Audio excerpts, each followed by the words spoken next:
So ito, lumabas na yung issue nung RGB taillight after 2 months. Ayun Oh. o. Oh. Dipukpok. Yan. Ayun o, willow. Ayun o, willow. Ayun o. Oh. Kaya mas maganda pa rin yung stock eh. Oh. Wala, X na sa RGB. Uy, balik ka. Gusto ko yung green. Kaya, lakasan mo.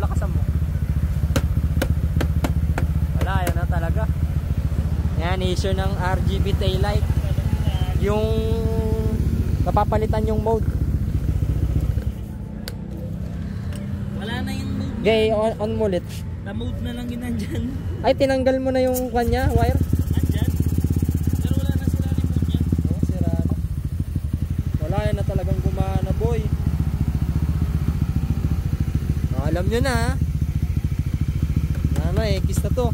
2 months lang ang tinagal.